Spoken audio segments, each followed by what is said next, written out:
And second important thing again, मुझे वो एक बार ऐसे ही मैं नागपुर में काम करता, स्टूडेंट लीडर था, सही में तो ज्ञान योगी हमारे डॉक्टर श्रीकांत जिचकार थे, मेरे मित्र थे, बहुत होशियार थे।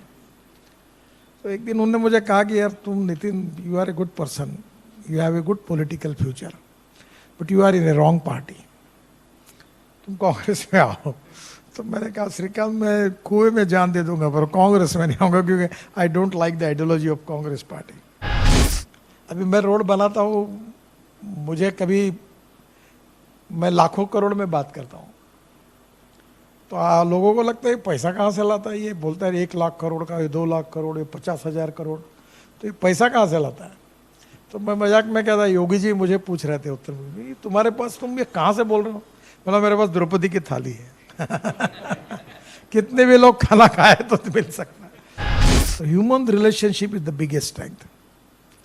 And second important thing again, मुझे वो एक बार ऐसे ही मैं नागपुर में काम करता, स्टूडेंट लीडर था, सही में तो ज्ञान योगी हमारे डॉक्टर श्रीकांत जिचकार थे, मेरे मित्र थे, बहुत होशियार थे। तो एक दिन उन्होंने मुझे कहा कि यार तुम Nitin, you are a good person, you have a good political future, but you are in a wrong party, तुम कांग्रेस में आओ। तो मैंने कहा श्रीकांत, मैं कुएं में जान दे दूंगा पर कांग्रेस में नहीं आऊँगा, क्योंकि I don't like the ideology of Congress party. तो बोले ये तुम्हारी पार्टी को कोई फ्यूचर नहीं है। बोले नहीं तो नहीं है। तो उस समय मुझे एक IIT में मेरा दोस्त गया था और हम लोग चुनाव हारते ही थे, तो उसने मुझे एक किताब दी थी, वो रिचर्ड निक्सन की जीवनी थी, और उसमें एक बहुत सुंदर वाक्य था जो मैंने लाइफ में याद रखा, जो मेरे लिए उपयोगी था, आपको भी उपयोगी होगा। उसने कहा था, the man is not finish when he is defeated, but he is finish when he quits. आदमी युद्ध भूमि पर हारने के बाद कभी समाप्त नहीं होता, पर युद्ध भूमि छोड़कर जब भाग जाता है तो समाप्त होता है।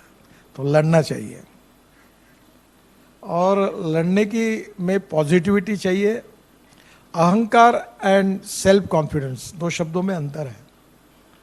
आत्मविश्वास होना चाहिए, पॉजिटिविटी होनी चाहिए, पर अहंकार और अभिनिवेश नहीं होना चाहिए। And the most important thing is no one is perfect and no one can claim that he is perfect. उत्तम अधिक उत्तम, सर्वोत्तम टू इन्फिनिटी। छोटे छोटे लोगों से बहुत सी बातें सीखने के लिए मिलती हैं, और मैं ये मानता हूँ कि अच्छाई पर, क्वालिटी पर किसी का पेटेंट नहीं है। तो हमारे ही दोस्त मित्रों के साथ बात करते करते बहुत सी नई नई बातें हमको सीखने के लिए मिलती है, और वो हमारे पर्सनैलिटी में अगर हम ला सके तो that can be a good process by which हम अपने को सुधार सकते हैं।